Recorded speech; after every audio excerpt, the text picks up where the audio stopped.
பார்த்துருக்கேன். ஸோ அவரோட படத்தில் ஒரு ஓரமாக நம்ம பேர் இருக்கிறதுல எனக்கு எங்கள் ஊர்க்காரங்க என்னை பார்த்தாங்கன்னா ஏதோ ஒன்று பண்ணியிருக்கான் அப்படின்னு சொல்லுவாங்க. கவுண்டமணி சார் ரொம்ப ரொம்ப நன்றி சார்.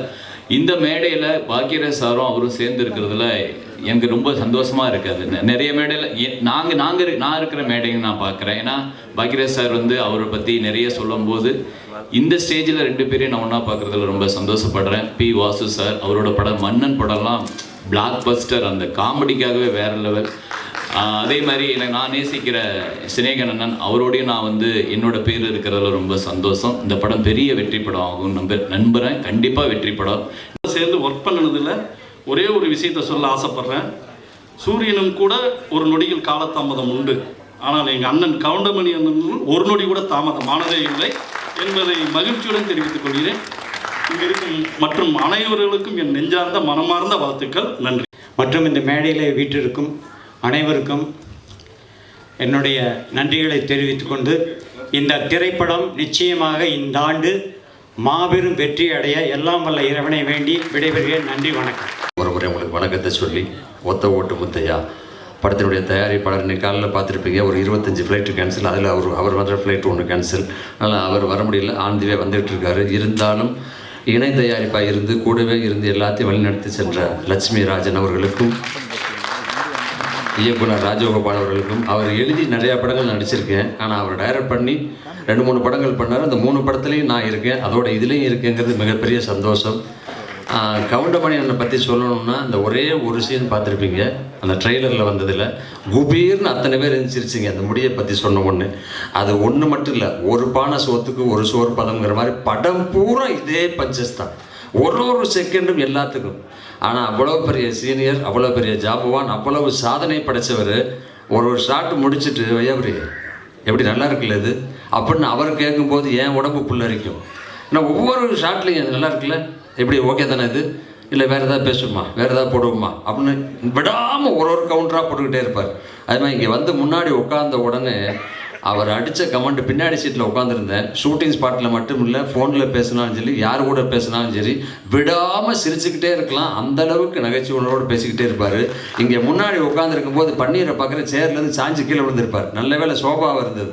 பன்னீர் விழுந்து சிரிச்சிட்டு இருக்கார். எனக்கு லேசாக 1-2 வார்த்தைகள் தான் விழுந்தது காதில், இருந்தாலும் என்னால் கண்ட்ரோல் பண்ண முடியல.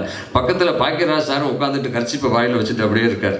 ஏன்னா ஒரு நிமிஷமும் ஒரு செகண்டும் பஞ்சு சாதாரண இயல்பாக வந்துக்கிட்டே இருக்கும். அந்த அளவுக்கு இந்த படத்தில் ஏகப்பட்ட பஞ்சஸ் இருக்குது, எல்லாமே இருக்குது. இந்த காலகட்டத்தில் எல்லாருமே ஒன்றொன்னா தேடி ஓடிக்கிட்டு இருக்கோம். அங்கங்கே அடிதடி வெட்டு குத்து கொலை இதெல்லாம் போயிட்டுருக்கு. இப்போ நமக்கு தேவை ரிலாக்ஸு. அந்த ரிலாக்ஸ் கண்டிப்பாக ஒத்த ஓட்டு மொத்தையால் இருக்கும். அன்னைக்கு எப்படியோ இன்னைக்கு எப்படியோ என்னைக்கும் அப்படியே அதே கவுண்டரோட, அதே ஸ்பீடோட, அதே டைமிங்கோடு இருக்கார் கவுண்டமணி அண்ணன். அவர் கூட செஞ்சு இந்த படத்தில் இணைஞ்சு நடிச்சதில் மிகப்பெரிய சந்தோஷம். நான் மட்டும் இல்லை, 3 பேர் இளம் ஹீரோக்கள் இருக்காங்க, இன்னும் நிறைய கலைஞர்கள் இருக்காங்க. அத்தனை கலைஞர்களுக்கும் அத்தனை டெக்னீஷியனுக்கும் எனது மனமார்ந்த வாழ்த்துக்கள். இந்த படம் வெற்றியடைய நீங்கள் இருக்கீங்க, இறைவன் இருக்காரு, நல்ல டைம் இருக்குது, நல்ல நேரம் இருக்குது. பிப்ரவரி 14 கண்டிப்பாக இந்த படம் மாபெரும் வெற்றி படம் அமையும். நன்றி, வணக்கம். மனமார்ந்த நன்றிகள். அப்புறம் எங்களை இந்த படத்தில் வாய்ப்பு கொடுத்த எங்கள் ப்ரொடியூசர் ரவிராஜா சார், அதுக்கப்புறம் கோவை லட்சுமணன் சார், அப்புறம் டைரக்டர் ராஜகோபால் சார், அப்புறம் நம்ம super star, comedy super star Goundamani sir, அவங்க எல்லாருக்கும் ரொம்ப நன்றி. எங்கள் அப்பா எந்த ஃபங்க்ஷனில் இல்லை, இருந்திருந்தாங்கன்னா ரொம்ப சந்தோஷப்பட்டிருப்பார். அவரை பார்த்து நான் இன்னும் சந்தோஷப்பட்டிருப்பேன். ஸோ அதை ரொம்ப மிஸ் பண்ணுறேன். ஏன்னா உங்கள் ப்ரெஸ்ஸில் தெரியும் நான் எவ்வளோ வருஷம் சரி ஃபீலாக இருக்கேன். என் ஃபஸ்ட்டு படம் நீங்கள்லாம் பார்க்க ப்ரெஸ் மீட்டுக்கு வந்தீங்க.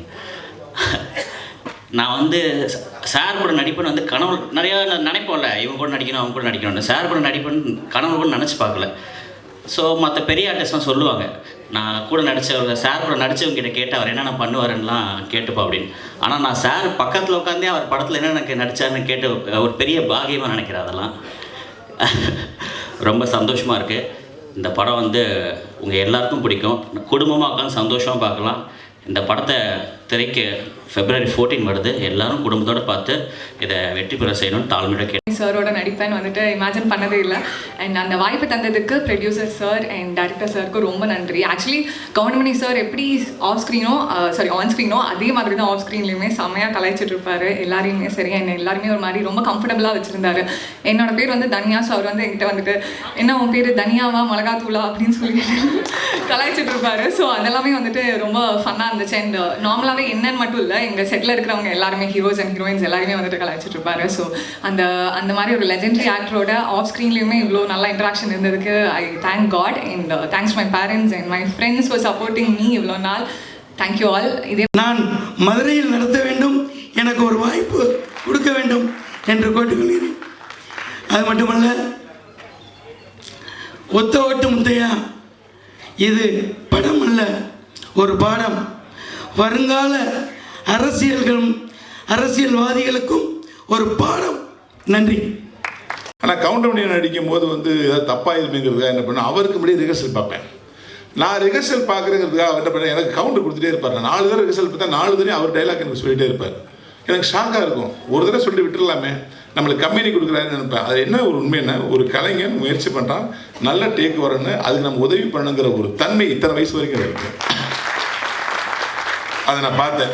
இந்த இடத்துல நான் 2 பேருக்கு மிக முக்கியமாக நன்றி சொல்லணும். ஒன்று வந்து இயக்குனர், எங்களுடைய எழுத்தாளர் சங்கத்தின் தலைவர், திரைக்கதை மன்னர் பாக்கியராஜ் சார் அவர்களுக்கு. என்னன்னா, இன்னைக்கு பாக்கியராஜ் சார் இல்லைன்னா நம்மளை இத்தனை வருஷமாக சிரிக்க வச்சுட்டு இருக்க கவுண்டமணி சாருடைய காமெடி ஒன்று இருந்திருக்காரு.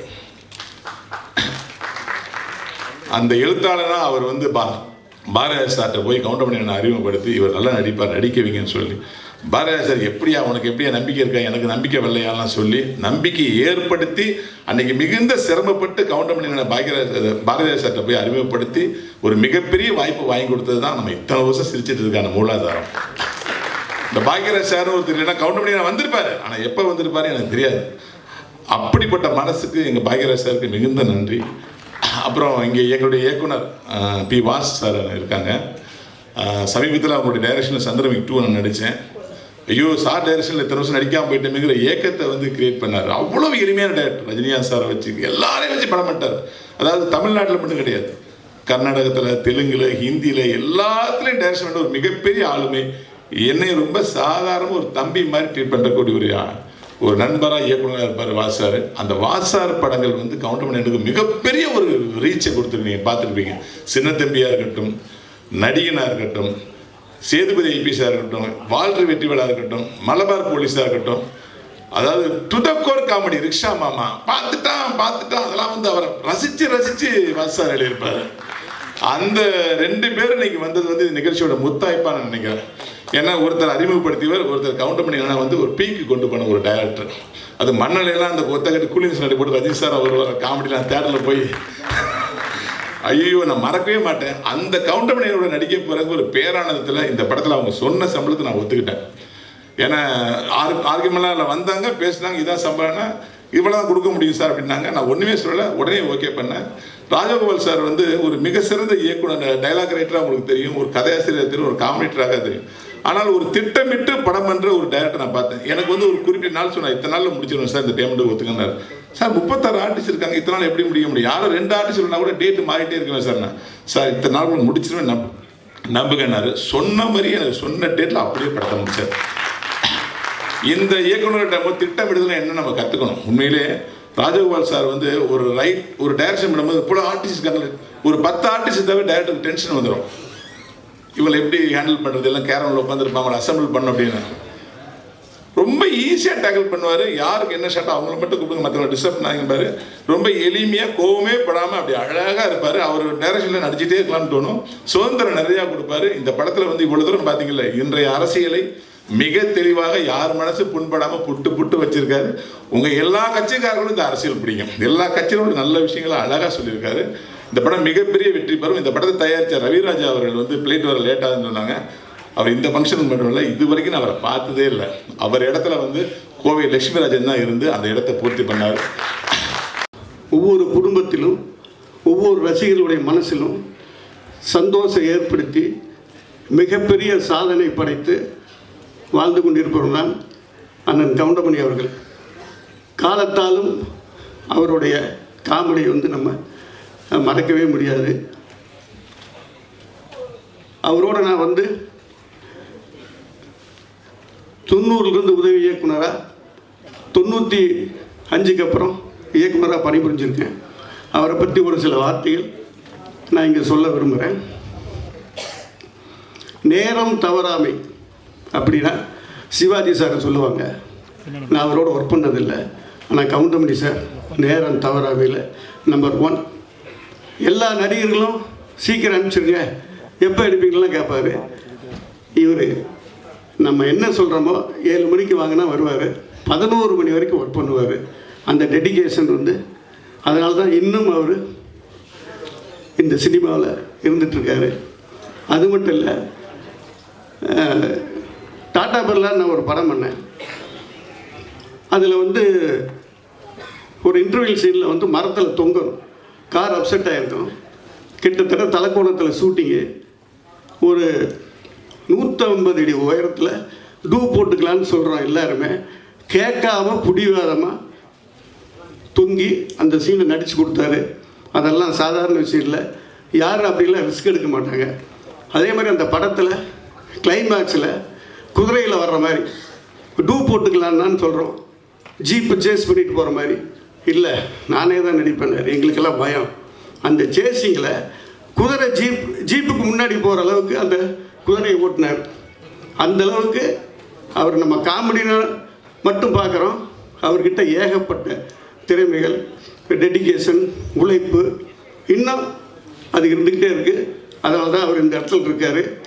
அவருக்கு என்னுடைய வாழ்த்துக்கள். அவர் இன்னும் நீண்ட ஆயுள் ஆரோக்கியத்தோடு வாழணும். அண்ணா போச்சு shooting and it was such a good, எப்படி சொல்ல, ஒரு ஒர்க் ஸ்பாட்டுன்னு இல்லாமல் ஒரு ஃபன் ஸ்பாட்டாக இருந்தது நம்மளுக்கு. And thank you to all the legends sitting here. And எல்லாருக்கும் என் அப்பா ஸ்தானம் தான். So thank you all for coming and thank you for blessing this. And thank you மக்கள், God bless this whole team and project. Thank you all for everything. Thank you. இதில் வந்து இது ஒரு பெரிய க்ரூ. இவங்க எல்லாருக்கூடயும் சேர்ந்து நடித்தது எனக்கு ரொம்ப சந்தோஷம். ஒவ்வொரு நடிகர்கள்கிட்டேருந்தும் நான் நிறைய விஷயங்களை கற்றுக்கிட்டேன். அது எல்லா இந்த ஒரு சந்தர்ப்பத்தை ஏற்படுத்தி கொடுத்த அனைவருக்கும் என்னுடைய நன்றியை தெரிவித்துக் கொள்கிறேன். நன்றி, வணக்கம். ஸோ இந்த படத்தில் எனக்கு வாய்ப்பளித்த திரு ராஜகோபால் அண்ணன் அவர்களுக்கும், இந்த படத்தில் நடித்த அனைத்து நடிகர்களுக்கும் என்னுடைய நன்றி கலந்த வணக்கத்தை தெரிவித்துக் கொள்கிறேன். இந்த படத்துக்கு உங்களோட சப்போர்ட் நிறைய வேணும். ஸோ இந்த படத்துக்காக நல்லா ப்ரமோட் பண்ணி வேறு லெவலில் நீங்கள் கொண்டு வருவீங்கன்னு எனக்கு இது நினைக்கிறேன். தேங்க்யூ வெரி மச் எனக்கு பேச வாய்ப்பு. ஒவ்வொரு நாளும் அவர் கூட ஒர்க் பண்ணதை வந்து அனுபவமாக தான் நினச்சிட்ருக்கேன். இந்த வாய்ப்பை கொடுத்த தயாரிப்பாளர், இணை தயாரிப்பாளர், இயக்குனர் அனைவருக்கும் நன்றி. இந்த படத்தில் ஒர்க் பண்ண டெக்னீஷியன், நடிகர்கள் எல்லாருக்கும் நன்றி, வணக்கம், வாழ்த்துக்கள். அப்புறம் இந்த திரைப்படம் எனக்கு கிடைக்கிறதுக்கு மெயின் காரணமாக இருந்த ஆர்ட் டைரக்டர் மகேஷ் அவர்களுக்கு மிகப்பெரிய நன்றி. இந்த வாய்ப்பு அளித்த அனைவருக்கும் நன்றி. நிக்கில் அண்ணனுக்கும் நன்றி, வணக்கம். சப்போர்ட் பண்ணோம். And that too with someone like Goundamani sir. எனக்கு ஃபஸ்ட்டு கால் வரும்போதே கவுண்டமணி சார் ஹீரோன்னு கால் ராஜன் சார் கூப்பிடும்போதே இந்த ஸ்டோரி கேட்கல, நாங்கள் பண்ணுறேன்னு சொல்லிட்டு நான் ஆட்டோமேட்டிக்காக வந்து பண்ணேன். நான் பண்ண படம் from Santhanam sir to Yogi Babu, darling எல்லாரும் நான் ஒர்க் பண்ணும்போது எல்லாருமே சொல்கிறது அவங்க inspiration has always been Goundamani sir. And he will inspire generations to come. அவ்வளோ பயங்கரமாக பஞ்ச் அடிப்பார் சார். அவங்க சொல்கிறாங்க மைக் டைசன், முகமது அலி தான் பஞ்ச் கிங்னு, நான் சொல்கிறது கவுண்டமணி சார் தான் பஞ்ச் கிங்னு நான் சொல்கிறது. So thank you to Snehan sir and மோகன் ராஜன்ஜி. லிரிக்ஸ் சூப்பராக எழுதுனாங்க. And the songs have come out very well. All the technicians have done a wonderful job. The 3 pairs சூப்பராக பண்ணியிருக்காங்க. Thank you all very much. படம் சூப்பராக வந்திருக்கு, எல்லோரும் என்ஜாய் பண்ணுங்கள். Thanks to my musicians, to all the artist இந்த movie. Sir Ravi Maria sir எனக்கு 2007 தெரியும், என் சைல்ட்ஹுட் ஃப்ரெண்ட் அவர் ஆக்சுவலி. ஸோ படம் ஹியூமரஸாக இருக்கும். ராஜகோபால் சார் டைரெக்ஷன் எவ்வளோ எக்ஸ்பீரியன்ஸ் இருக்குது. ஒரு தாட்டி அவர்கிட்ட உட்காரும் போது எவ்வளோ படத்துக்கு அவர் எழுதியிருக்காரு. ஒரு காமெடி சீன் உறவு பண்ணுறது எவ்வளோ கஷ்டம்னு எனக்கு தெரியுது. ஏன்னா சிரிக்க வைக்கிறது சச் எ டிஃபிகல்ட் ஜாப். அவர் சூப்பராக பண்ணியிருக்காரு. எல்லாருமே என்ஜாய் பண்ணுங்கள். P Vasu sir, Bhagyaraj sir, Rajan sir, thank you so much for gracing this occasion. And I will all see you. மதுரையில் நம்ம சக்ஸஸ் பார்ட்டி பார்த்துக்கலாம். Thank you very much. பற்றி பேசணும்னா மணிக்கணக்கில் பேசலாம். ஏன்னா அவர் ஒரு காலகட்டத்தில் அந்த சினிமாவுக்கு நான் வந்ததுக்கு பிறகு நிறைய மனிதர்கள் நாயர்களை நம்பி எடுத்தார்களோ இல்லையோ, ஐயா கவுண்டமணியை பற்றி நம்பி எடுத்த தயாரிப்பாளர்கள் ஏராளமான பேர் திரையுலகில் இருந்துட்டுருக்குறாங்க. அவர் கால்ஷீட் இருக்குன்னா படம் எடுக்கலாம் அப்படிங்கிற ஒரு காலகட்டம். அதே போல் இன்றைக்கி பார்த்திங்கன்னா எனக்கு ரொம்ப ஆச்சரியமாக இருக்கும், எவ்வளோ பெரிய நிகழ்வுகளை கூட ஒரு புன்னகையால் கடந்து போகலாங்கிறத வந்து அழகாக சொன்னது அவர் தான். நீங்கள் உலகத்திலேயே மிகப்பெரிய சர்வாதிகாரியாக நினைக்கப்பட்ட ஹிட்லரையே ஒரு நகைச்சுவை நடிகன் தான் ஈஸியாக வந்து ஒரு கேளிக்கை சிரிப்பால் கடந்து போனான். சார்லி சாப்ளின்ங்கிற ஒரு மிகப்பெரிய நடிகன். அவன் பெயரை சொல்கிறதுக்கே பயப்பட்டுச்சு உலகம். ஹிட்லர்னு பெயரை சொல்கிறதுக்கு பயப்பட்டுச்சு. ஆனால் ஒரு நகைச்சுவை கலைஞன் திரையில் நின்று சாதாரணமாக போகிற போக்கில் தூசியை தட்டி விடுறது மாதிரி ஒரு ஒற்றை புன்னகையால் கடந்து போனான். அந்த விஷயத்தை அப்படியே மொழி மாற்றி தமிழ் திரை உலகத்தில் பார்த்திங்கன்னா இவர் எவ்வளோ பெரிய விஷயங்களையும் ஈஸியாக ஒற்றை சிரிப்பில் கடந்து போக கற்றுக் கொடுத்தவர் ஐயா கவுண்டமணி ஐயா அவர்கள். அவருடைய படத்தில் இன்றைக்கி நானும் ஒரு ஓரத்தில் ஒரு புள்ளியாக இருக்கேங்கிறது ரொம்ப மகிழ்ச்சியாக இருக்குது. இந்த படத்துக்கு நான் இங்கே இருக்கிறதுக்கான காரணமானது வந்து இயக்குனர் ராஜகோபால் சார். அவர் 10 வருஷத்துக்கு முன்னாடியே என்ன கதாநாயகனை வச்சு படம் எடுக்கிறதுக்கு ஒரு கதை சொல்ல வந்தார். அன்னையிலேருந்தே நாங்கள் சிறந்த ஒரு நட்போடு நாங்கள் பழகிட்டு இருக்கிறோம். அப்போ நாங்கள் ஒரு முடிவு பண்ணோம், ஆனால் கவுண்டமணி ஐயா பேசுகிற பஞ்சு டைலாக்லாம் வச்சு ஒரு பாட்டு பண்ணலாமான்னு எடுத்தோம்னா கொட்டுது. ஒரு 50 பாட்டு பண்ணலாம் போல இருக்கும், அவ்வளோ நகைச்சுவைகள். ஆனால் எல்லாத்தையும் ஒரு அடைக்க முடியாது இல்லையா, ஒரு சங்குக்குள் சமுத்திரத்தை அடைக்க முடியாத மாதிரி ஒரு சின்ன துளி இந்த படத்துக்கு எதெல்லாம் தேவையோ எதெல்லாம் வேணுமோன்னு எடுத்துக்கிட்டு அதை ரொம்ப சிரமப்பட்டோம். அந்த டயலாக்கு மட்டும்தான் ஒரு வார்த்தை கூட நான் யோசிக்கவே இல்லை. அண்ணன் ஏற்கனவே பேசி வச்சுட்டாங்க. நாமெல்லாம் ரசித்த வரிகள், ரசித்து கைத்தட்டின வரிகள், அதையெல்லாம் எங்கெங்கே கோக்கணுன்ட்டு இயக்குனர் இசையமைப்பாளர் சித்தார்த்த கூட உட்காந்து அந்த பாட்டை பண்ணோம். எனக்கு ரொம்ப மன நிறைவாக இருந்துச்சு. இன்றைக்கி நான் கேட்கும் பொழுது வீட்டிலையும் சிரிச்சுக்கிட்டே இருப்பேன். அந்த பாட்டு எழுதும்போது நம்புறீங்களே இல்லையே ஒரு 50 பக்கம் எழுதியிருப்பேன் அதுக்கு. ஏன்னா அவ்வளோ டைலாக்லேருந்து எடுத்து கொஞ்சம் கொஞ்சமாக நாங்கள் சேகரித்து ஒரு அழகான ஒரு ரசனைக்குரிய ஒரு பாடலாக கொடுத்தோம். அதே மாதிரி ஒரு கமர்ஷியல் சாங், வழக்கமாக ஸ்னேகனாக ஒரு கமர்ஷியல் சாங் கொடுப்பாங்க, அப்படியே ஒரு முத்திரை குத்தி வச்சுருக்காங்க. அதனால் இந்த படத்தில் 2 பாட்டு எழுதியிருக்கிறேன். அதை மீறி இந்த 2 பாட்டு எழுதுறது படத்துக்கு நம்ம வந்து இந்த ஒரு பாடலாசிரியர் நிற்கிறதை விட கவுண்டமணி ஐயாவுடைய சின்ன வயசில் பள்ளிக்கூடத்தில் ரசித்த ஒரு மகா கலைஞனுடைய ஒரு படத்தில் நானும் இருக்குங்கிறது ரொம்ப மகிழ்ச்சி. எனவே 1000 நடிகர்கள் வந்தாலும் அடுத்த தலைமுறை நடிகர்கள் அவர்களை ஓரங்கட்டி கொண்டு இருக்கிறார்கள். எல்லாருக்கும் மாற்று இருக்கிறது. ஐயா கவுண்டமணி ஐயாவுக்கு மட்டும் எப்போதும் மாற்றே இல்லை. ஒரே ஒரு கவுண்டமணி தான், ஒரே ஒரு ஜாம்பவான் தான். ஏன்னா அவருடைய இடத்த யாராலும் நிரப்ப முடியாது. ஏன்னு கேட்டிங்கன்னா அவர் திட்டினா மட்டும்தான் யாருக்கும் கோபம் வராது. அவர் கிண்டல் பண்ண மாதிரி தான் யாருக்கும் ஒரு மாதிரி அந்த செய்யா வராது. ஏன்னு கேட்டிங்கன்னா நேசிச்சுட்டோம். பிடிச்சவங்க எவ்வளோ சொன்னாலும் பிடிக்கும் இல்லையா நமக்கு. பிடிக்காதவங்க சிரித்தா கூட நமக்கு பிடிக்காது, ஆனால் பிடிச்சவங்க முறைச்சா கூட பிடிக்கும் இல்லையா. அந்த மாதிரி எல்லாருக்கும் பிடித்த ஒரு கலைஞர், அவரை கொண்டாட வேண்டிய ஒரு காலகட்டத்தில் நின்றுக்கிட்டு இருக்கிறோம். இந்த மேடையை பார்க்கும்போதெல்லாம் எல்லாமே ஒரு ரெட்ரோ காலம் திருமணது மாதிரியே இருக்குது. நம்ம வந்து விசில் அடிச்சுக்கிட்டு டூரிங் டாஷில் படம் பார்க்கும்போது யாரையெல்லாம் ஆகாய மாதிரி அண்ணாந்து பார்த்தோமோ அவ்வளவு ஜாம்பவான்கள் இருக்கிறாங்க. அந்த மேடையில் எனக்கு ஒரு நாற்காலி கிடைத்ததற்காக தயாரிப்பாளர், இயக்குனர், இசையமைப்பாளர், என் கூட சேர்ந்து எழுதின அன்பு தம்பி மோகன்ராஜ் எல்லாருக்குமே நன்றி கூறி விடைபெறுகிறேன். நன்றி, வணக்கம். தேங்க்யூ ஸோ மச்ண்ணா. நீங்கள் இப்போ பன்முக கலைஞராக தொலைக்காட்சியாக இருந்தாலும் சரி, உங்களை எழுத்துக்களும் சரி, எல்லா இடங்கள்லையும் உங்கள் பங்களிப்பு இருந்துகிட்டே இருக்குது. அதை மக்கள் ரசித்து கொண்டாடிட்டு இருக்காங்க. அதுக்கு வாழ்த்துக்கள். அடுத்ததாக இவங்களை தான் அழைக்கணும். தமிழ் திரையுலகில் வெற்றி படங்களை தயாரித்த தயாரிப்பாளரும், தயாரிப்பாளர் மட்டும் இல்லாமல் திரையுலகை பற்றிய தனது வெளிப்படையான கருத்துக்களால், தைரியமான பேச்சுக்களால் இன்றைய ஜென்சி ஆடியன்ஸ் வரைக்கும் இவரோட கண்டென்ட்டுக்குனே ஃபேன்ஸ் இருக்காங்க. தமிழ் சினிமாவின் நலனுக்காக தொடர்ந்து குரல் கொடுக்கும் தயாரிப்பாளர் கே ராஜன் அவர்களை பேச அழைக்கிறேன்.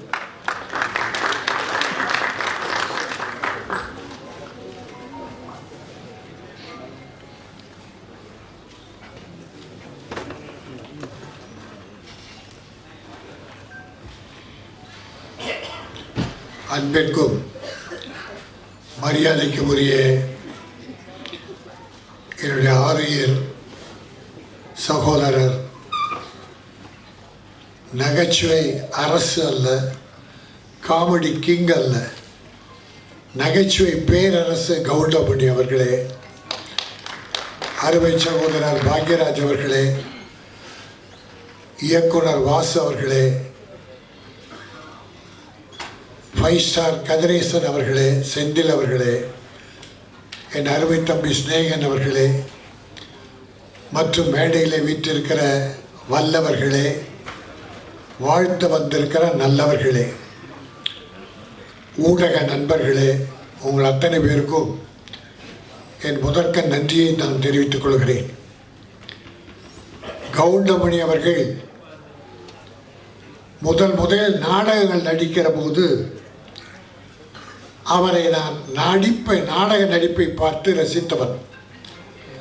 கலைவாணர் அரங்கம், பழைய கலைவாணர் அரங்கம் கட்டிடத்தில், அண்ணாமலை மன்றத்தில் மற்றும் உள்ள நாடக மேடைகள் எல்லாம் அன்றைக்கு நாடகங்கள், அவருடைய நாடகம் தொடர்ந்து நடக்கும். அவருடைய பாடி லாங்குவேஜ், டயலாக் டெலிவரி நாடக உலகில் அவ்வளோ ஒரு பெரிய புரட்சியை உண்டாக்கியது. அதற்கு பின்னாலே அவர் நான் 16 வயதிலே பார்த்தேன். ஒரு அற்புதமான கற்பனையாளர், மக்களை மகிழ்விக்கின்ற ஒரு புண்ணியமான காரியத்தை செய்த ஒரு அற்புதமான மாமனிதர். ஒரு முறை நானு ஐசரி வேலன் கருங்கல் பாளையம், ஈரோடு கருங்கல் பாளையம் போனோம். ராத்திரி 11 மணி. அங்க கவுண்டமணி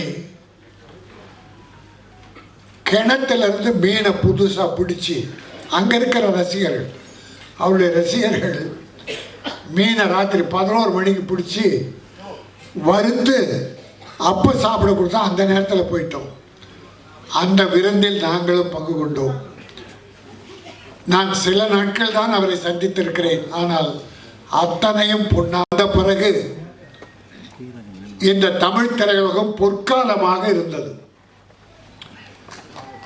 ப்ரொடியூசர்ஸுக்கெல்லாம் ஒரு பொற்காலம். அதே சமயம் பாக்யராஜ் அவர்கள், டைரக்டர் வாசு அவர்களாம் ஒரு பீரியட், ஒரு காலத்தை தன்னகத்தை அடக்கி வைத்திருந்தார்கள். திரையுலகம் அவர்கள் கையிலே இருந்தது. தயாரிப்பாளர்கள் மகிழ்ச்சியாக இருந்தார்கள். என் அருமை தம்பி ஸ்நேகன் சொன்னதை போல படத்தை பேரை பார்த்து போஸ்டர்ல கவுண்டமணியை பார்த்தா அந்த படம் பார்க்காம மக்கள் இருக்க மாட்டார்கள். கவுண்டமணிக்காக ஓடிய படங்கள் ஏராளம். அவரை நம்பி எந்த ப்ரொடியூசரும் கெட்டு போனதில்லை. காலம் தவறாத படப்பிடிப்புக்கு வந்து நடித்து கொடுத்து ப்ரொடியூசரை காப்பாற்றியவர். தம்பி ராஜகோபால் இயக்கி இருக்கிறார். அவர் ஒரு நல்ல நகைச்சுவை எழுத்தாளர். பல படங்களுக்கு பெயர் இல்லாமலே நகைச்சுவை எழுதி கொடுத்தவர். அவர் இன்றைக்கு இந்த படத்தை இயக்கி அத்தனை கற்பனையும் கொட்டி பிரமாதமாக பண்ணியிருக்கார். ஒத்த ஓட்டு முத்தையா. இந்த முத்தையா ஒத்த ஓட்டு வாங்குறானே இல்லையோ, ஒட்டுமொத்த தமிழர்களின் உள்ளத்தை கவருவான். ஒட்டுமொத்த தமிழர்களின் நோட்டும் இந்த ஓட்டுக்கு வரும். படம் பார்ப்பார்கள். ஏனால் மக்கள் ரொம்ப அழுத்தமாக இருக்காங்க, மன அழுத்தம் அதிகம். இப்படிப்பட்ட நல்ல நகைச்சுவை படங்கள் வேண்டும் என்று விரும்புகிறார்கள். இப்போ பல படம் ஃபெயிலியர் ஆகுது, சில படம் வெற்றி பெறுது. அதில் பார்த்தீங்கன்னா புதுமை, பல பெரிய படங்கள் ஃபெயிலியர் ஆகி சின்ன படம் வெற்றி பெறுது. சின்ன படம் ரப்பர் பந்துன்னு ஒரு பேர் சொன்னேன், டாடா, குட் நைட், நிறைய படங்கள். அப்போது நம்முடைய என்றைக்கும் evergreen comedy king of king நம்முடைய கவுண்டமணி படம் இன்றைக்கு மிகப்பெரிய வெற்றியை பெறும். ஒரு காலம் பூரா அவர் எல்லா வீட்டிலே இருந்தார். கொரோனா காலத்தில் மக்கள் வீட்டை விட்டு வெளியே போகாத போது அந்த டிவியை திறந்து வீடியோ போட்டு கவுண்டமணி படங்கள் தான் அந்த குடும்பத்தை எல்லாம் காப்பாற்றி மக்களை மகிழ்வித்தது. ஆக எல்லா காலமும் அவர் வாழ்கிற காலம் வரை மக்களை மகிழ்ந்து கொண்டிருப்பார். அவர் காலத்திற்கு பிறகும் இந்த சினிமா உலகிலே அவர் செய்த சாதனைகள் நிலைத்திருக்கும். பல நடிகர்கள் தலை கனத்தை குறைத்து வருமானத்திற்காக தன்மானத்தை இழந்து இருப்பதை விட கவுண்டமணி அவர்கள் எப்படி இந்த திரையுலகில் நடந்து கொண்டாரோ, எத்தனை ப்ரொடியூசரை காப்பாற்றினாரோ, எத்தனை இயக்குநர்களுக்கு பெரிய மரியாதை கொடுத்தாரோ, அதே போல அவரை வழிகாட்டியாக கொள்ள வேண்டும். இந்த ஒத்தை ஓட்டு முத்தையா தயாரிப்பாளர்களை காப்பாற்ற வேண்டும். டைரக்டருக்கு அடுத்து படங்கள் கிடைக்க வேண்டும். நிறைய நட்சத்திரங்கள், காமெடி நடிகர்கள்லாம் அற்புதமாக போட்டிருக்கார். மியூசிக் 2-3 பாட்டு பார்த்தோம், அற்புதம், நல்லா இருந்தது. மியூசிக் டைரக்டர் வாழ்த்துக்கள். அதில் ஒரு கவர்ச்சி பாட்டு.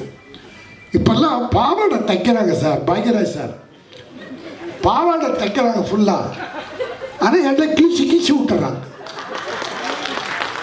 ஒரு நல்ல முழுசாக துணி வாங்கி பாவாடை தைச்சி ஒரு 5 இடத்துல கீச்சு விட்டுறாங்க. அந்த பாவாடை துணி மட்டும் தெரிய மாட்டேங்குது. நன்றி, வணக்கம். வந்து பெரிய உதவியாக இருந்திருக்கு. எப்படி ஒரு வீடு கட்டுறதுக்கு வந்து நம்ம ஒரு பில்லர் ஃபவுண்டேஷன் ஸ்ட்ராங்காக போடணும், அப்போதான் சப்போர்ட்டாக இருக்குன்னு நினைப்போமோ, அந்த மாதிரி அண்ணனோட படத்தோட சப்போர்ட் காமெடிகள் வந்து பல நூறு படங்களுக்கு, பல நூறு கதாநாயகர்களுக்கு, பல நூறு இயக்குநர்களுக்கு வந்து இந்த திரையுலக சப்போர்ட்டாக இருந்திருக்கு வந்துட்டு. நான் இப்போ வரும்போது சும்மா ரூமில் உட்காந்து அண்ணன் 5 நிமிஷம் பேசிக்கிட்டு இருந்தேன். தம்பி நான்லாம் ஷூட்டிங் நடிக்கும்போது, தம்பி நல்லா வீட்டிலே இருக்கமா தம்பி, மாதத்துக்கு 30 நாள் இங்கேவோன்னு சொல்லிக்கிட்டே இருந்தார். அப்போ சிலதெல்லாம் நான் படித்து நான் கேள்விப்பட்டிருக்கிறேன். அப்போ சொல்லுவாங்க, காலையில் 7 மணிலேருந்து 2 மணி வரைக்கும் ஏஎம் ஸ்டூடியோவில் ஷூட்டிங்கு, மதியம் 3 மணிலேருந்து 7 மணி வரைக்கும் கற்பூர் ஸ்டூடியோவில் ஷூட்டிங்கு, 7 மணிக்கு மேலே பார்த்தீங்கன்னா கோவூரில் ஷூட்டிங்கு. இப்படி வந்து நைட்டு பகலும் பார்க்காம ஒரு தயாரிப்பாளருக்கு வந்து ஒரு ஃப்ளெக்சிபிளாகவும், ஒரு இயக்குனருக்கு வந்து அதை முடிக்கணுங்கிறதுக்காகவும், அப்படி வந்து திரையுலகில் வந்து ஒரு சின்சியராக வாழ்ந்த மனிதர்னு சொல்லணும்னா அது கவுண்டமணி தான் சொல்லணும் உங்களுக்கு வந்துட்டு. ஆனால் எனக்கு என்ன ஒரு சின்ன ஒரு வருத்தமாக இருக்குன்னா, பல நூறு படங்களுக்கு வெற்றியை கொடுத்துருக்காரு அண்ணன். ஸோ அவரோட இன்னைக்கு ஒரு இசை வெளியீட்டு விழாங்கும் போது 2-3 பேர் மட்டும்தான் நன்றின்னு அடையாளமாக வந்திருக்காங்க. அது ஒன்று பாக்யராஜ் சார், இன்னொன்று வாஸ் சார். ஸோ இன்னும் ஒரு 10-20 பேர் வந்து இதை வந்து ஒரு இசை வெளியீட்டு விழா பண்ணியிருந்தோம்னா அது திரைத்துறையில் வந்து ஒருத்தருக்கு ஒருத்தர் செய்யக்கூடிய நன்றியை நான் நினைக்கிறேன் வந்துட்டு உங்களுக்கு. அது நன்றி குறைஞ்சி போச்சுன்னு நினைக்கிறேன். ஏன்னா வாஸ் சார் காம்பினேஷனில் பார்த்தீங்க அப்படின்னா எல்லா படங்களுமே, சின்ன தம்பியாக இருக்கட்டும், மன்னனாக இருக்கட்டும், ஒரு ரிக்ஷா மாமாவாக இருக்கட்டும், ஒரு நடிகனாக இருக்கட்டும், வாழ்த்து வெட்டு தொடர்ந்து காமெடி அப்படி ஃபுல்லாக இருக்கும். அதே ராமராஜன் சார் படம் பார்த்தீங்கன்னா கண்டினியூவாக இருக்கிற ஆட்டக்காரன், பாட்டுக்கு நாடியுமே, தங்கமான ராசா, ஊர் விட்டு வந்து இப்போ பல படம் இப்படி சொல்லிக்கிட்டே போய்கிட்டே இருக்கலாம் உங்களுக்கு வந்துட்டு. ஸோ அப்படி பண்ணியிருக்க கவுண்டமணி அண்ணன் இன்றைக்கி அவரோட படம் ஒத்த ஓட்டு முத்தையா. ஸோ அதுக்கு வந்திருக்க இண்டஸ்ட்ரி சார்ந்த அனைவருக்கும் நன்றியை தெரிஞ்சுக்கிறேன். வராதவங்களுக்கு நான் நன்றியை தெரிவிச்சுக்கிறேன். இந்த படத்தை ஒரு ப்ரொடியூசர் வந்து இப்போ ரவிராஜா சார் எடுத்திருக்காங்க, ராஜேந்திரன் ரவிராஜா சார். இப்போ ப்ரொடியூசர் வந்து கோவிராஜன் வந்து. ஸோ இன்றைக்கி இண்டஸ்ட்ரியில் வந்து ஃபியூ பீப்புள்ஸ் தான் படம் கண்டினியூவாக ப்ரொடியூஸ் பண்ணிக்கிட்டு இருக்காங்க. ஸோ இந்த மாதிரி புது ப்ரொடியூசர்ஸ்க்கு வந்து தான் இந்த இண்டஸ்ட்ரி வந்து வாழ வச்சுக்கிட்டு இருக்காங்க. அவங்க வந்து திரும்ப கவுண்டமணிக்கு வந்து வச்சு, ஏன்னா அவர் வந்து சாதனையை வச்சு திரும்ப ஒரு படம் பண்ணி அதை ஒரு காமெடி கலக்கலாக டைரக்டர் ராஜகோபால் பண்ணியிருக்காங்க வந்து உங்களுக்கு. இது வந்து இண்டஸ்ட்ரியில் வந்து எல்லாருமே இந்த படத்தை வந்து ப்ரெஸ் பீப்புளும் சரி, பப்ளிக்கும் சரி வந்து இது வந்து கவுண்டமணி அண்ணன் வந்து இண்டஸ்ட்ரியில் பண்ணியிருக்க சாதனைக்கும் அவர் பண்ண காமெடிக்கும் நம்ம இந்த படத்தை ஒரு பெரிய வெற்றியாக்கக்கூடியது உங்களோட ப்ரெஸ் மீடியா கையில் தான் இருக்குது, உங்களுக்கு ஒரு ரசிகர் கையில் தான் இருக்குது வந்துட்டு. அனைவருக்கும் நன்றி கூறி வெளியிருக்கு. நன்றி, வணக்கம். நன்றி. அது மாதிரி என்னோட படத்தில் 36-37 ஆர்டிஸ்ட் நடிச்சிருக்காங்க. எல்லாருமே வெளியே வாங்குகிற சம்பளத்தை விட எனக்காக கம்மியாக பாதி சம்பளம் அப்படி பண்ணாங்க. அவங்க எல்லாருக்குமே நன்றி. அதே மாதிரி டெக்னீஷியன்ஸ் எல்லாருமே இந்த படம் முடிகிற வரைக்கும் நல்ல ஒத்துழைப்பு கொடுத்தாங்க. அவங்களுக்கும் நன்றி. இந்த படம் உருவானதே ரொம்ப ஒரு ஆச்சரியமான விஷயம். அதை வந்து நான் உங்கள்கிட்ட பகிர்ந்துக்கணும். எப்படின்னா, நான் வேறு ஒரு படத்துக்காகத்தான் டிஸ்கஷன் அது இதுன்னு 1 வருஷமாக போய்கிட்டு இருந்தேன். நம்ம சிங்கமுத்தண்ணே அவங்க ஆஃபீஸ் வளசரவாக்கம், அங்கே தான் அவர் பையன் வாசன் கார்த்திகை வச்சு ஒரு படம் பண்ணலான்னு அவங்க சொந்தக்காரர் தான் ப்ரொடியூசரு. தேவர் ஹோட்டல் அப்படின்னு ஒரு படம், அதுக்கு தான் நாங்கள் 1 வருஷமாக ஸ்கிரிப்ட் பண்ணிக்கிட்டு இருந்தோம். திடீர்னு எதிர்பாராத விதமாக இந்த ப்ரொடியூசர் அவங்க வந்தாங்க. அவங்க எப்படி வந்தாங்க அப்படின்னா, என் மனைவி வந்து உடல்நிலை சரியில்லாமல் கிட்னி ப்ராப்ளம், அதில் வந்து ஹாஸ்பிட்டலில் இருந்தாங்க. அந்த நேரத்தில் ஒரு அட்டெண்டர் கூடவே இருக்கணும், எந்த நேரமும் மாஸ்க் போட்டு மூச்சு விட முடியாமல் கஷ்டப்பட்டுக்கிட்டு இருந்தாங்க. நான் ஒரு ஹாஃப் டே, என் பையன் ஒரு ஹாஃப் டே அப்படி தான் பார்த்துக்குவோம் கேஎம்சியில். அந்த நேரத்தில் பள்ளியில் என்னோடய அக்கா மகன், அவனுக்கு ஃப்ரெண்டு நம்ம கோவை லட்சுமிராஜன் அவர்கள், அவர் மூலமாக அவர் சினிமா பண்ணணுன்ற ரொம்ப நாள் ஆசை. அவருக்கு வந்து பெங்களூர் நம்ம main producer Raviraja sir friend. இப்போ ஒரு நாள் இந்த கொரோனா டைமில் நான் ஸ்கிரிப்டெல்லாம் பண்ணிவிட்டு வீட்டில் ஒரு யூடியூப் சேனல் ஆரம்பித்து வீட்டிலேயே எல்லாம் பண்ணியிருந்தேன். அன்னை கவுண்டமணி அன்னை வந்து 2 நாளைக்கு ஒருக்கா எனக்கு எப்படியாவது ஃபோன் பண்ணுவார், இல்லை நான் பண்ணுவேன், பேசுவோம். என்னப்பா இப்படி மாதக்கணக்கில் சிறையில் அடைச்ச மாதிரி அடைச்சி போட்டாங்க, கொரோனாங்கிறாங்க, நீ என்ன பண்ணுற, எப்படி உனக்கு பொழுது போகுதுன்னு அண்ணன் என்னை கேட்டார். இப்போ நான் சொன்னேன், அண்ணே இப்போ டைமை வேஸ்ட் பண்ணக்கூடாதுன்ட்டு ஒரு 2 ஸ்கிரிப்ட் பண்ணி வச்சுருக்கேண்ணே, கொரோனா முடிஞ்சோன்னு தான் அது போய் ப்ரொடியூசர்கிட்ட கதை சொல்லணும் அப்படின்னு. அப்படியா, அதில் ஒரு கதையை சொல்லி பார்க்கலான்னாரு. ஃபோன்லேயே சொன்னேன், இந்த மாதிரினே 3 பொண்ணு, அப்பா அம்மா, அண்ணன் தம்பிக்கு தான் கல்யாணம் பண்ணி கொடுக்கணுங்கிறாங்க. ஆனால் இந்த பொண்ணுங்க ஏதோ ஒரு சூழ்நிலையில் 3 வேறு பசங்களை லவ் பண்ணிடுச்சு. அவங்க கல்யாணம் பண்ணாங்களா பண்ணலையா, நீங்கள் பண்ணி கொடுத்தீங்களா இல்லையா, நீங்கன்னு சொல்லலை, அந்த அப்பா கேரக்டர் பண்ணி கொடுத்தாரா இல்லையா அப்படின்றது ஒரு கதை அப்படின்னு சொன்னேன். ஏப்பா நல்லா இருக்கேப்பா, ஃபேமிலியெல்லாம் பார்க்குற மாதிரி இருக்குது, இது நான் பண்ணலாமே அப்படின்னாரு.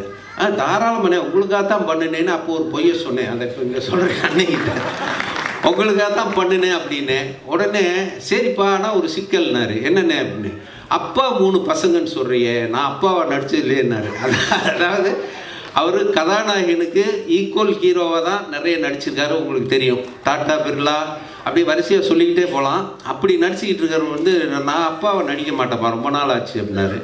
அவர் இந்த பொண்டாட்டி சொன்னால் கேட்டுக்கணுங்க அப்புறம் அப்பாவை நடித்ததில்லை. இப்போ நான் சொன்னேன், ஏன்னா அப்பாவை அண்ணன் ஆகிடலாம்னே, 3 தங்கச்சி அவ்வளோதானே அப்படின்னு. இப்போ பண்ணிடலாம்ல, ஓகே சரி ராஜகோபால், கொரோனா முடிஞ்சோன்னே நீயும் தயாரிப்பாளர் தேடு, நானும் தேடுறேன், எது ஒர்க் அவுட் ஆகாத பண்ணிக்கலாம் அப்படின்னு விளையாட்டாக சொன்ன விஷயந்தான். கரெக்டாக கொரோனா முடிஞ்சதுக்கப்புறம் இந்த கோவை லட்சுமிராஜன் எனக்கு பழக்கம் ஏற்பட்டது. அவர் மூலமாக ரவிராஜா சார் பழக்கம் ஏற்பட்டது. அவங்க 2 பேரையும் நான் கவுண்டமணி அன்னைக்கிட்ட அறிமுகப்படுத்தினேன். அதுக்கப்புறம் கதை சொல்லணுன்னொன்னு சிங்கமுத்தனை ஆஃபீஸில் தான் வர வச்சு நான் கதை சொல்கிறப்ப தான் என் மனைவி சீரியஸாக இருக்காங்க. இன்றைக்கி வாங்கன்னு சொல்லிட்டார் ப்ரொடியூசரு, பெங்களூர்லேருந்து இதுக்குன்னே வந்திருக்காரு. மனைவி எப்படி விட்டு போகிறதுன்னு தெரியல. ஆனால் சினிமாவா மனைவியா 30 வருஷமாக நம்ம சினிமாவில் இருக்கோம். மனைவியை கடவுள் பார்த்துக்குவான், நமக்கு சினிமாவும் தான் முக்கியம் அப்படி சொல்லிவிட்டு அந்த நர்ஸு ஒருத்தவங்ககிட்ட, என் ஒய்ஃபை ஒரு 2 ஹவர்ஸு கொஞ்சம் பக்கத்துலேருந்து பார்த்துக்குங்க, நான் ஒரு முக்கியமான வேலை போயிட்டு வரேன் சொல்லிவிட்டு நேராக என்னோடய ஃப்ரெண்டு ஆர்ட் டைரக்டர் மகேஷும் நானும் நம்ம சிங்கமுத்தனை ஆஃபீஸ் போனோம். அவங்க 2 பேரும் வந்தாங்க. ரவிராஜா சாருக்கும் கோவை லட்சுமிராஜன் சாருக்கும் ஸ்கிரிப்டை சொன்னேன். அவங்களுக்கு ரொம்ப நல்லா இருக்குது, பிடிச்சிருச்சு. ஒரு 2-3 மாதம் கழித்து நம்ம நிச்சயமாக இதை பற்றி பேசுவோம் அப்படி சொல்லிவிட்டு போயிட்டாங்க. அங்கே என் மகன் வந்து ஹாஸ்பிட்டலில், என்னப்பா நீ பாட்டுக்கு அம்மாவை விட்டுட்டு போயிட்டேன்னா, இல்லைப்பா ஒரு கதை சொல்கிறக்கான, இப்பயும் உனக்கு கதை சொல்கிறது தான் முக்கியமான அப்படின்னு வருத்தப்பட்டான். அதுக்கப்புறம் 1 வாரம் தான் என் மனைவி இறந்துட்டாங்க. அந்த தகவல் வந்து ரவிராஜா சாருக்கும் லட்சுமிராஜன் அவங்களுக்கு தெரிஞ்சது. அப்போ அவங்க 2-3 மாதம் கழித்து பண்ணலான்னு சொன்ன படத்தை ஒரு ராஜகோபால் வந்து மனைவி பிரிஞ்ச ஏக்கத்தில் இருப்பார், இப்போவே ஆரம்பித்தோம்னா அவருக்கு அதில் ஒரு வருஷம் இதாகும், கொஞ்சம் மனைவியை மறந்து கொஞ்சம் டைவர்ட் ஆகுன்றதுக்காக அவங்க இம்மிடியட்டாக ஆரம்பிக்கலான்னு சொல்லி ஆரம்பித்தது தான் இந்த படம். இப்போ ஒரு நல்ல விதமாக வந்திருக்கு. இதுக்கு நான் அந்த ரவிராஜா சாரும் கோவை லட்சுமிராஜன் மறக்க முடியாது. அது மாதிரி கவுண்டமணி அண்ணன், என்னோட இத்தனை வருஷத்துக்கு அப்புறமும் 30 வருஷம் அண்ணனுக்கு நான் 70 படம் எழுதியிருக்கேன். மீதி மற்ற நடிகர்கள் வடிவேல், விவேக், இவங்களுக்கெல்லாம் ஒரு 40 படம் எழுதியிருக்கேன். ஆனால் முயற்சிகள் நான் பண்ணிக்கிட்டே இருந்தேன். அது ஒன்று தான் நான் இந்த டைரக்டர் யூனியனில் இருக்கிற இன்றைக்கி இருக்கிற அசிஸ்டன்ட் டைரக்டர்ஸ், அசோசியேட் டைரக்டர்ஸ்க்கெல்லாம் நான் சொல்கிற ஒரே விஷயம், மனசு தளர விடாதீங்க. முயற்சி பண்ணிக்கிட்டே இருந்தீங்கன்னா நிச்சயமாக ஒரு நாளைக்கு உங்களுக்கு திறமை இருந்து உங்கள் கதை மேலே நம்பிக்கை இருந்தால் அது படமாகும். அது நான் சொல்கிறேன், அனுபவிச்சது விஷயத்துக்கு சொல்கிறேன். ரவிமரியா சார் கூட அங்கே அசிஸ்டன்ட் டைரக்டர்களுக்கெல்லாம் என்னையை தான் உதாரணமாக சொல்லுவார். இவ்வளோ வருஷத்துக்கு அப்புறமும் என்னையை நம்பி, என்ன தான் நான் 70 படம் எழுதியிருந்தாலும் என்னையோட டைரக்ஷனுக்கு நம்பி, என் கதையை நம்பி அண்ணன் கவுண்டமணி அவர்கள் தேதியை கொடுத்து இந்த ப்ரொடியூசரை பேசி படம் பண்ண வச்சதுக்கு அண்ணன் கவுண்டமணி அண்ணனுக்கும் மிகப்பெரிய நன்றியை நான் சொல்லிக்கிறேன். இந்த படத்தை பொதுமக்களாகிய நீங்கள் சக்ஸஸ் படமாக்கணும் அப்படின்னு நான் விரும்பி கேட்டுக்கிறேன். இதில் இன்னொரு சின்ன விஷயம் என்னென்னா, யோகி பாபு சார் வந்து அவரை வச்சு ஒரு படம் பண்ணலான்னு நான் சொல்லிக்கிட்டே இருப்பேன், அவரை பார்த்துக்கிட்டே இருப்பேன். அவர் ஒரு நாள் பேப்பரில் பார்த்துட்டு, சார் ராஜகோபால் சார் கவுண்டமணி அண்ணனை வச்சு படம் பண்ணுறீங்களா? ஆமாம், இந்த படத்தில் நான் இருக்கணும், கண்டிஷன் போடுறேன், அண்ணங்கிட்ட நான் 2 சீன்லையாவது அடி வாங்கணும் அப்படின்னாரு. உடனே நான் சொன்னேன், 2 சீன் இல்லைங்க, அந்த படத்தில் 4 சீனில் அடி வாங்குறீங்கன்னு. அதே மாதிரி அவரும் சம்பளம் வாங்குறத விட பாதியாக சம்பளம் குறைச்சி எனக்காக பண்ணார். இப்போ அவர் இந்த வெளியூர் ஷூட்டிங்கில் இருக்கனால அவர் நேற்று நைட்டு வரைக்கும் வர்றதுக்கு முயற்சி பண்ணார். அது வர முடியல. அது அன்னைக்கிட்ட சொல்லிடுங்க, தப்பாக எடுத்துக்க போகிறாரு அப்படின்னு பர்டிகுலராக யோகி பாபு சொன்னார். மொட்டை ராஜேந்திரனும் அதே மாதிரி வெளியூரில் ஷூட்டிங்கில் இருக்கிறனால வர முடியல. இப்போ வந்து இங்கே பொக்கே கொடுத்தோம், பொன்னாடை பற்றி எல்லாருக்கும் சீஃப் கெஸ்ட்டுக்கெல்லாம் பொக்கே கொடுக்கணும்னு நினச்சோம். நிகில் முருகன் சார், நான் ப்ரொடியூசர்லாம் சேர்ந்து நேற்று பேசி ஒரு பொக்கேன்னா தூக்கி போட்டுருவாங்க, ஒரு உபயோகமாக இருக்கட்டும்னோன்னா நிகில் சார் நானும் சேர்ந்து மனவை பொன் மாணிக்கம் எழுதின அன்புள்ள அம்மாங்கிற ஒரு புக்கு, அதை கொடுத்தோம்னா அவங்க படிக்காட்டியும் பத்திரமா வச்சுருப்பாங்க அப்படின்னு சொல்லி அந்த புக்கை வாங்கிட்டு வந்து எல்லாருக்கும் நாங்கள் கொடுத்தோம். அது வந்து கொஞ்சம் மனசுக்கு மகிழ்ச்சியாக இருக்குது. அதே மாதிரி மியூசிக் டைரக்டர், இந்த இசை விழாவுக்கு கதாநாயகன் யார் அப்படின்னா நம்ம சித்தார்த் விபின் தான். அவர் வந்து 4 சாங் பண்ணோம். ஒவ்வொரு சாங்குக்குமே ஒரு நாள் தான் டியூன் போடுறது, கம்போஸ் பண்ணுறது, உடனே அடுத்த நாள் ரெக்கார்டிங். அது மாதிரி நமக்கு பிடிச்ச மாதிரி டியூன் போட்டு அழகாக 4 பாட்டு மியூசிக் பண்ணி கொடுத்தாரு. அதில் இடையில ஒரு 2-3 சாங் பழைய படத்து சாங் வச்சுருந்தோம். அது நெகட்டிவ் ரைட்ஸ் பிரச்சனை வரும்னு சொல்லிட்டு அதுக்கு பதிலாக வேறு சாங் பிட்டு சாங் மாதிரி எழுதலாங்கும் போது கவிஞர் மோகன் ராஜா, நான், சித்தார்த் விபின் 3 பேர் உட்காந்து பேசும்போது அதில் 2 சாங் பிட்டு சாங் நான் எழுதியிருக்கேன். எந்த கவிஞரும் ஒத்துக்க மாட்டாங்க. ஆனால் நம்ம கவிஞர் சினேகனும் ஒத்துக்குவார், இவர் மோகன் ராஜாவும் ஒத்துக்குவார். அது மாதிரி நான் 2 பிட்டு சாங் எழுதியிருக்கேன். அதை வந்து மனசு வந்து ஒத்துக்கிட்டார் சித்தார்த் விபின், அதே மாதிரி மோகன் ராஜா. அந்த மீதி 2 சாங் அவர் எழுதினார். அதுக்காக அவங்கள ரொம்ப தேங்க்ஸ் சொல்லிக்கிறேன். அது மாதிரி வந்து Madurai temple city Kumar sir இருக்கார். அவர் எனக்கு நடிகர் செந்தில் அண்ணன் மூலமாக ரொம்ப நாளாக ஃப்ரெண்ட்ஸு. நண்பேண்டான்னு ஒரு குரூப் வச்சுருக்காரு, அதன் மூலமாக பழகிட்டு இருந்தோம். ஒரு கேரக்டரு நான் பண்ணணும். அது என்ன கேரக்டர்னா அரசியல்வாதி, இன்றைக்கி பரபரப்பாக பேசப்படுற ஒரு அரசியல்வாதி. அந்த கேரக்டருக்கு யாரை போடலாங்கும் போது நம்ம தலைவர் வையாபுரி சொன்னார், மதுரை டெம்பிள் சிட்டி குமார் போடுங்க, கரெக்டாக இருக்கும், அவர் நடிக்கிற இன்ட்ரெஸ்ட்னார். அதுக்கப்புறம் அவர்கிட்ட பேசினேன். அவரும் அந்த கேரக்டர் சொன்னோன்னே நான் நடித்தே தீருவேன்னாரு. ஓகேன்னு சொல்லி அவர் 3 தடவை 4 தடவை இங்கே சென்னைக்கு வந்து நான் நினச்சபடி அந்த கேரக்டரை வாய்ப்பே இல்லை ராஜா, வாய்ப்பே இல்லை அப்படின்ற பர்டிகுலராக அந்த டைலாக் சொல்லி பிரபாதமாக நடித்தார். அவருக்கு ரொம்ப ரொம்ப தேங்க்ஸ். அவர் குமார் சார் சொன்ன மாதிரி இந்த படத்தோட சக்ஸஸ் மீட்டிங் மதுரையில் பண்ணணும்னு ஆசைப்பட்றோம். அதெல்லாம் உங்கள் கையில் தான் இருக்குது. மற்ற எல்லாருக்குமே நன்றி. பாக்கியராஜ் சாரை நேற்று பார்க்க போனோம் இன்வைட் பண்ணுறதுக்காக. அப்போ அவர்கிட்ட நான் அசிஸ்டண்டாக சேரக்கு ஒரு 15 வருஷம் போராடி இருக்கேன். ஆனால் ஒரு இடத்துல கூட அவரோட சேர முடியல. இப்போ என்னோடய ஃபங்க்ஷனுக்காக வந்து சார் வாழ்த்துனார்னா நான் அவர்கிட்ட அசிஸ்டண்டாக வேலை பார்த்த மாதிரி ஒரு பெருமை இருக்குன்னு சொல்லி தான் நான் அவர்கிட்ட சொன்னேன். அவரே என்ன இவ்வளோ நாள் எனக்காக பண்ணேன்னு சொல்லி ரொம்ப ஆச்சரியப்பட்டார். அதனால் இங்கே வந்துருக்கு எல்லாருக்கும் நன்றி, வணக்கம். படத்தை வந்து சக்ஸஸ் பண்ணி கொடுங்க, அதான் நான் உங்கள்கிட்ட கேட்டுக்கிற ஒரு வேண்டுகோள். தேங்க்யூ. படம் எடுத்த தயாரிப்பாளர்களுக்கு என்னுடைய மிகப்பெரிய நன்றியை நான் தெரிவித்துக் கொள்கிறேன். இந்த மாதிரி ஒரு காலகட்டத்தில் கவுண்டமணி சார் மேலே நம்பிக்கை வச்சு அவருடைய காமெடி என்றைக்குமே நிற்கும் அப்படின்ற நம்பிக்கையோட ப்ரொடியூசர் எடுத்திருக்காரு. அதே மாதிரி டைரக்டர் வந்து வெரி ஹிலேரியஸ் டைரக்டர். அவர் எத்தனையோ படங்களுக்கு வந்து ட்ராக்ஸ் எழுதி கொடுத்துருக்காரு. பல காமெடியன்ஸ்க்கு வந்து அவர் வந்து ஒரு அப்லிஃப்டாக இருந்தவர் தான் ராஜகோபால் அவர்கள். ஸோ அந்த மாதிரி ஒரு அருமையான டீம். இங்கே இருக்கிற அத்தனை ஆர்டிஸ்டில் எல்லாருமே என் படத்தில் நடித்தவங்க தான். அதனால் அவங்கள பற்றி நான் வந்து எதுவும் பேசுகிறதுக்கு நேரம் இல்லை. 2வது டைரக்டர் வந்து ஏற்கனவே சொன்னார், இந்த படத்தோட டைரக்டர் இந்த மாதிரி 12:30 மணி வரைக்கும் தான் டைமுன்னு. ஆனால் அவரே ஒரு 15 நிமிஷம் பேசிட்டார். ஸோ இதுக்கப்புறம் பாக்யராஜ் சார் பேசணும்.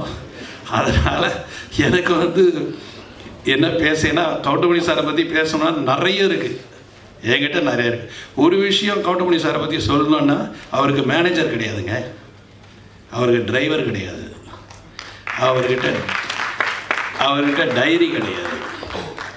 டேட்டு சொல்லிட்டா போதும், மனசில் வச்சுப்பார் டேட்டை. இந்த டேட்டு இவங்களது, இந்த டேட் அவங்களது, அந்த டேட் இவங்களது அப்படின்னு மனசுலேயே டேட்டை வச்சு அவரே வண்டி ஓட்டிகிட்டு வருவார். அவருக்கு டிரைவர் கிடையாது. இதை மாதிரி ஒரு அருமையான வசதியான ப்ரொடியூசர்ஸுக்கு மிகவும் எளிமையான ஒரு நடிகர் வந்து தமிழ் இண்டஸ்ட்ரியில் இன்னொருத்தர் இருப்பாரான்னு என்னால் சொல்ல முடியாது. அப்படிப்பட்ட பர்ஃபெக்ட் ஆக்டர். எனக்கு வந்து இன்னொன்று எத்தனை பேருக்கு தெரியும், ஒருவேளை அது கரெக்டாக கூட இருக்கலாம், தப்பாகவும் இருக்கலாம். அதிக படங்கள் கவுண்டமணி சார் நடித்தது என் படம் தான் நான் நினைக்கிறேன். அவரே சொல்லுவார், 24 படத்துக்கு மேலே நடிச்சிருக்காரு என் படத்தில். அந்த 24 படத்தில் 20 படம் இட்டு நான் அவர் இருந்ததில். இதில் என்ன வேடிக்கைன்னா, நான் வந்து ஒரு 4 பேஜ் டைலாக் எழுதிட்டு சத்யராஜ் சாருக்கும் கவுண்டமணி சாருக்கும் வந்து டைலாக் சொல்லுவேன். அந்த 4 இவங்க 2 பேரும் சேர்ந்து 6 ஆக்கிடுவாங்க. திரும்ப அதை படிக்கும்போது என்னால் எதையுமே கட் பண்ண முடியாது. அந்த மாதிரி 6 ஆகிடும் அந்த பேஜ். அது மாதிரி 2 பேஜ் கொடுத்தா 4 ஆகிடும். இப்படி வந்து அந்த பேஜஸில் சரி அதில் என்ன ஃபில்டர் பண்ணலான்னு பார்த்து அதில் என்ன ஹைலைட்னு பார்த்து காமெடி பண்ணும் பொழுது இந்த 3 பேருடைய சக்ஸஸுக்கு காரணம் இந்த டீம் தான், அவங்க கான்ட்ரிபியூஷன் தான். அதாவது எல்லா படத்துலையுமே ஒரு கான்ட்ரிபியூஷன்றது ஆர்டிஸ்ட் கிட்ட இருந்து இருக்குன்னா அது ரொம்ப ரேர். அப்படி ஒரு கான்ட்ரிபியூஷன் உள்ள ஒரு ஆக்டர் யாருன்னா கவுண்டமணி சார். அவர் அதில் நீங்கள் பர்டிகுலராக நிறைய படம் நான் சொல்லணும்னா, ஒன்று நடிகன், அந்த பிரியாணி சீனை எடுக்கவே முடியலங்க, எடுக்கவே முடியல. சிரிச்சுக்கிட்டே இருக்கு, எங்கே கட் சொல்கிறது இல்லை, சிரிச்சு நான் மேக்ஸிமம் இவங்களுக்கு வந்து ஒரே பிளாக்கில் வச்சுட்டு திருப்பி க்ளோஸ்னு கட் பண்ணி திருப்பி அந்த டைலாக் எடுக்க பயமாக இருக்கும். ஏன்னா அந்த மாதிரி ஒரு காமெடி எத்தனை தடவை எடுத்தாலும் சிரிப்பாங்க. அதே மாதிரி இளையராஜா சார் வந்து ரீரெக்கார்டிங்கில் வந்து இப்படி ஒரு சிரிப்பு அவர் சிரிப்பாருன்னா யாரும் நம்ப மாட்டீங்க, அவ்வளோ ரசிப்பார் காமெடியை. அவர் வந்து கவுண்டமணி சாரோட மிகப்பெரிய ரசிகர். ஏன்னா என்னுடைய படத்துலேயே நான் வந்து இளையராஜா சார் சிரித்து பார்த்துருக்கேன். அதாவது அவர் மியூசிக் போடுறதுக்கு முன்னாடி ரீல் பார்ப்பார், அந்த ரீலில் அப்படி சிரிப்பார் கவுண்டமணி சாரை பார்த்து. அந்த மாதிரி ஒரு அவருடைய மனசு. சிவாஜி சார், டேய் நமக்கெல்லாம் ரொம்ப பாக்கியம்டா, இந்த மாதிரி நடிகெல்லாம் நம்ம அவர் யாரோடலாம் நடிச்சிருக்காரு, நாகேஷ் சாரோட, சந்திரபாபுட எல்லாரோடையும் நடித்தவர். அவர் வந்து இந்த அவருடைய ஜென்ரேஷனில் இந்த 2வது அவருடைய மகன் பிரபு, அவரோட நடிக்கக்கூடிய ஒரு நடிகரை பார்க்கும் பொழுது கவுண்டமணி அருமையாக இருக்கேன், அருமையாக பண்ணுறாரியா, அருமையான காமெடியா. ஸோ மிகப்பெரிய நடிகர்களுக்கு எல்லாருமே வந்து கவுண்டமணி அவர்கள் வந்து ரசிகர், அவங்க ரசிகர்கள், அவங்களுக்கே ரசிகர். அப்படி ஒரு இடத்தை பிடித்தவர் தான் கவுண்டமணி சார். நிறைய அவரை பற்றி சொல்லணும், ஆனால் எங்களுக்கு நேரம் கிடையாது. பாக்யராஜ் சார் சொல்கிறார், இந்த மாதிரி நம்ம நிறைய சொல்லணும்னு நினச்சோம், ஆனால் நமக்கு வந்து 2 நிமிஷம் 3 நிமிஷம் தான் கொடுத்துருக்காங்க. அதுக்கேற்ற மாதிரி மேக்ஸிமம் எவ்வளோ சீக்கிரம் நான் முடிக்கிறேனோ முடித்தா தான் அவர் பேச முடியும். இன்னும் நிறைய சொல்லலாம். இந்த படத்தோட இசை ரொம்ப நல்லா இருந்தது, ரொம்ப ரசித்தேன் சார் உங்கள் மியூசிக்கை. அண்ட் ஃபோட்டோகிராஃபி ரொம்ப நல்லா இருந்தது. எல்லாமே இதில் உழைச்ச கலைஞர்கள் அத்தனை பேரும் பிரமாதமாக ஒர்க் பண்ணியிருக்காங்க. இதில் பியூட்டி என்னன்னா, நல்ல ஃப்ரேம் பண்ணி எல்லா பில்லர்ஸ், நல்ல பில்லர்ஸ் போட்டிருக்காங்க கவுண்டமணி சாரை சுற்றி, நல்ல பில்லர்ஸ், எல்லாமே ஸ்ட்ராங் பில்லர்ஸ் போட்டதால் இந்த படம் கண்டிப்பாக வந்து ஒரு வெற்றி அடைகின்றது. ஒரு சாதாரண ஒரு ஒரு ஆடியன்ஸாக நான் சொல்கிறேன், டைரக்டாக கூட சொல்கிறேன், ஆடியன்ஸாக சொல்கிறேன். எனக்கே அந்த சாங்ஸ் பார்க்கும்போதும் அந்த ட்ரெய்லர் பார்க்கும்போது ரொம்ப இன்ட்ரெஸ்டிங்காக இருந்தது. அதனால் அவருடைய பஞ்சஸ் இருக்கும். ஏன்னா ஒரு ஆக்டர் நடித்தாலே அவங்கள ஒரு வழி பண்ணிடுவார் அவர். அப்போ கிட்டத்தட்ட 36 ஆர்டிஸ்ட் அவர் என்ன பண்ணியிருப்பாருன்னு யோசிக்கிறேன் நான். விட்டுருக்க மாட்டார், எல்லோரும் ஒரு விருப்பம். அதே மாதிரி மன்னனில் வந்து அந்த உண்ணாவிரத சீன்லாம் எடுக்கவே முடியல.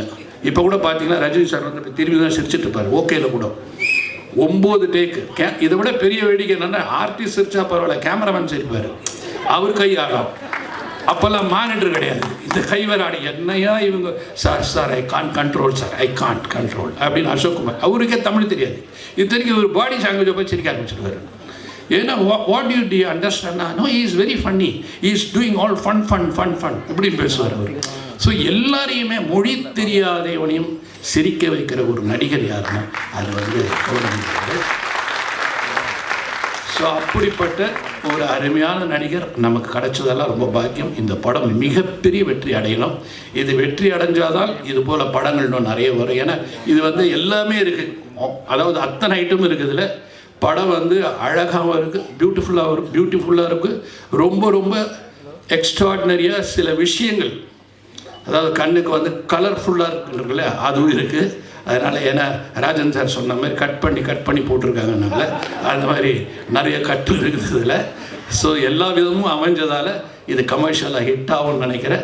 இந்த டீமுக்கு என்னுடைய வாழ்த்துக்கள். அனைத்து பத்திரிகை நண்பர்கள், ஊடக நண்பர்கள் எல்லாத்துக்கும் என்னுடைய பணிவான வணக்கம். மற்றும் முன்னால் உட்காந்துருக்க பெரியவங்க, கீழே இங்கே மேலே உட்காந்துருக்க பெரியவங்க எல்லாத்துக்கும், அதே மாதிரி இந்த ஃபங்க்ஷனுக்காக நிக்கல் ரொம்ப சேர்த்து எடுத்துக்கிற நிறைய பேர் எல்லாத்துக்குமே என்னுடைய பணிவான வணக்கத்தை தெரிவிச்சுக்கிறேன். இதில் முதல்ல மியூசிக் அப்படிங்கும்போது சித்தார்த் அவர்கள் பாட்டு ரொம்ப நல்லா பண்ணியிருக்காரு. ஸோ அதனால் அவருக்கு முதல்ல பாராட்டு தெரிவிச்சுக்கிறேன். அதே மாதிரி டெக்னிக் எல்லாமே ஒரு பெரிய பட்ஜெட் படம், பெரிய படம்னு சொல்லுவாங்க. இந்த படத்துக்கு மேலே நீ பெரிய பட்ஜெட்டில் படம் வந்து பெரிய ஆர்டிஸ்ட் பட்ஜெட்டில் வரதுக்கு சான்ஸ் இல்லை. அந்தளவுக்கு எல்லா ஆர்டிஸ்ட்டுமே அதில் தான் ராஜகோபால் அவருக்கு எவ்வளோ தூரம் அவர் மரியாதை கொடுத்து, அவர் எவ்வளோ சர்வீஸுக்கு வந்து மரியாதை கொடுத்து எல்லாருமே பண்ணியிருக்காங்க அப்படிங்கிறது வந்து தெரிஞ்சுக்க முடியுது. அவர்கிட்ட வர்றதுக்கு முயற்சி பண்ணேன்னு சொன்னார். எப்படியோ தெரியல, மிஸ் ஆகிடுச்சு.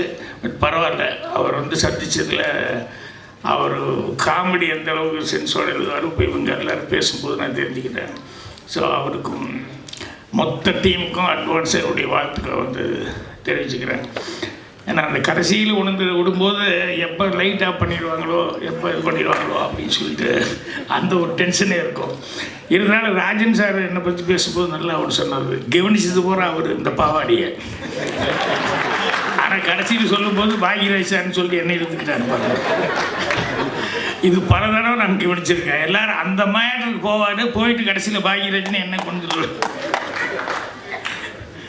ஸோ இந்த படத்தில் மணி அவர்களை பற்றி சொல்கிறதுக்கு மணியான ஒரே ஒரு விஷயம், நிறைய விஷயம் சொல்லலாம். இந்த யுகத்தில் சொல்லுவாங்க இல்லையா, இப்போ கலியுகத்தில் இருந்துட்டு இருக்கோம், இதுக்கு முன்னாடி 3 யுகம் அப்படின்னு சொல்லுவாங்க. இந்த கிரேதா யுகம், இந்த யுகம், ஒரு 3 யுகம் இருக்குதுன்னு சொல்லுவாங்க. என்னை பொறுத்த வரைக்கும் இந்த கலியுகத்துக்கு நடுவுலையே வந்து கவுண்டமணி யுகம் அப்படின்னு சொல்லி ஒரு சினிமாவில், அந்த யுகத்தை யாருனாலையும் மறக்க முடியாது, தவிர்க்க முடியாது. அந்த அளவுக்கு மணி அவர்கள் ஒரு சினிமாவில் வந்து இவ்வளோ இது சாதித்தார். எனக்கு எல்லாமே அந்த 92 சீல் நான் உட்காந்துருக்கும்போது மணி மெல்ல வருவார், வந்துன்னு என்ன ஒரு கொடுப்பார், என்ன ராஜன் அப்படின்னு, வாங்க மணி அப்படின்னு உட்காந்து அப்படி பார்ப்பார். அங்கே வந்து இந்த ஜோசியம் பலன் உங்கள் எதிர்காலம் அப்படின்னு சொல்லிட்டு புக்கு இருக்குது. உடனே மணி எடுத்துட்டு, ராஜன் எனக்கு கொஞ்சம் பாருங்களேன் அப்படின்னு. இது நான் வாங்கின புக்கு இல்லைங்க, கோபாலகிருஷ்ணன் ரூம்மேட் அவன் வாங்கின புக்கு. இருந்தாலும் உங்களுக்கு படிக்க தெரியுமில்ல, பாருங்களேன், கையை பார்த்துக்கிட்டு இதை பார்த்துக்கிட்டு என்ன இருக்குது சொல்லுங்களேன் அப்படின்னு சொல்லுவோம். எனக்காக காமெடியாக இருக்கும். ஏன்னா நமக்கு ஒன்றும் அதை பற்றி ஒரு பெரிய இன்ட்ரெஸ்ட் இல்லை. ஆனால் ஒரு புஸ்தகம் இருக்குதுன்னு சொன்னோடனே காமிப்பார். அப்புறம் பார்த்துட்டு படிச்சுக்கிட்டு, இல்லை கண்டிப்பாக வந்துடுவீங்க மணி, என்னதான் வந்துடுவீங்க அப்படின்னு சொல்லிட்டு. ஏன்னா ஒரு மனுஷனுக்கு ஹோப் கொடுக்குறது ரொம்ப முக்கியம் இல்லையா, அதை வந்து சொல்லிட்டு இருப்பேன். அதே மாதிரி எங்கள் டைரக்டர்கிட்ட மிகப்பெரிய போராட்டம் பண்ணி அந்த ரயிலில் மணி தான் நடிக்கணும் அப்படிங்கிறதுக்கு எத்தனை நாளாக வந்து அது ஒரு பெரிய ஸ்ட்ரகிளிங் ஆகி, அப்புறம் நைட்டில் வந்து அவரும் டெய்லி கேட்டுக்கிட்டு இருப்பார். பாலகுருணன் நான் எல்லாமே பயங்கர போராட்டம். அதுக்கப்புறம் நைட்டு 12:30 மணிக்கு எங்கள் டைரக்டர் ஓகே சொன்னதுக்கப்புறம் 12:30 மணிக்கு வந்து எல்டாம்ஸ் வாசலில் அந்த படிக்கட்டில் உட்காந்துருக்காரு மணி, வெயிட்டிங் எனக்காக. என்ன ராஜன் என்னாச்சு, வாங்க அப்படின்னு சொல்லிட்டு, என்ன சொல்லுங்க வாங்க சொல்கிறேன் வாங்கன்னு அப்படியே ஆலயம் கோயிலுக்கு கூப்பிட்டு வந்து, அப்புறம் நானே கற்பூரமெல்லாம் வாங்கிட்டு வந்தேன். இதை முதல்ல கொளுத்தி சாமி கும்பிடு மணி அப்படின்னு சொல்லிட்டு ஓகே ஆயிடுச்சு அப்படின்னு. எனக்கு அந்நேரத்து கோயிலெல்லாம் பூட்டி தான் இருக்குது. இருந்தாலும் அது கற்பூரத்தை கொளுத்தி இது பெரிய லைஃப்க்கு ஒரு பெரிய இதாக இருக்கும் அப்படிங்கிற மாதிரி சொல்லி கும்பிடுங்க அப்படின்னு சொல்லிட்டேன். இதெல்லாம் இன்னும் அப்படியே மைண்ட் நின்றுருக்கு. அதே மாதிரி சுதாகருக்கு ஒரு டைலாக் எழுதினேன். ஏன்னா ஃபஸ்ட்டு ஹீரோவை நடிக்கிறான் ரயிலில்.